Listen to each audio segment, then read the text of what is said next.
السلام علیکم، میں ہوں عبداللہ اور آپ دیکھ رہے ہیں آپ کا اپنا چینل جی لائیو۔ آج ہم آپ کو دکھانے جا رہے ہیں اسلام آباد کے H8 قبرستان میں ادبی شخصیات کی قبریں۔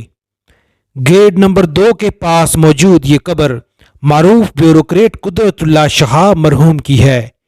ان کی تصانیف شہاب نامہ یا خدا اور ماں جی کو بے پناہ شہرت ملی۔ عکسے خوشبو ہوں بکھرنے سے نہ روکے کوئی، اور بکھر جاؤں تو مجھ کو نہ سمیٹے کوئی۔ یہ خوشبو کی شاعرہ پروین شاکر کی آخری آرام گاہ ہے۔ پروین شاکر کی ازدواجی زندگی مسائل سے بھرپور رہی۔ پروین شاکر نے اپنے غم کا اظہار اپنی شاعری میں جا بجا کیا ہے۔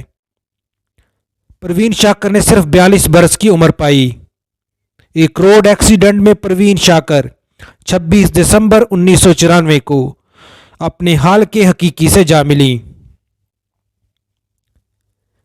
میں کہ صحرائے محبت کا مسافر تھا فراز، ایک جھونکا تھا کہ خوشبو کے سفر پر نکلا۔ یہاں مشہور شاعر احمد فراز ابدی نیند سو رہے ہیں۔ احمد فراز کو کون نہیں جانتا؟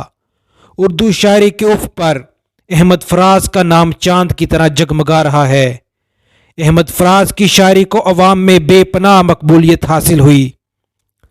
حسن و عشق کی خوشبو میں لپٹی ان کی شاعری جادو سا اثر رکھتی ہے۔ زمانہ بڑے شوق سے سن رہا تھا، ہم ہی سو گئے داستاں کہتے کہتے۔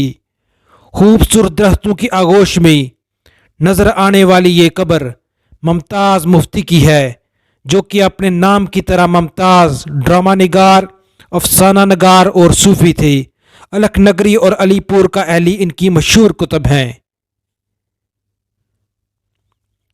معروف سیاستدان، شاعر اور ادیب کوثر نیازی اور ان کی اہلیہ کی قبریں آپ کے سامنے موجود ہیں۔ کوثر نیازی بھٹو کے قریبی ساتھی تھے۔ یہاں منشا یاد آرام فرما ہے، جو معروف افسانہ نگار تھے۔ منشا یاد کا انتقال 15 اکتوبر 2011 کو ہوا۔ دوستو، امید ہے آج کی یہ ویڈیو آپ کو پسند آئی ہوگی۔ اگلی ویڈیو تک کے لیے خدا حافظ۔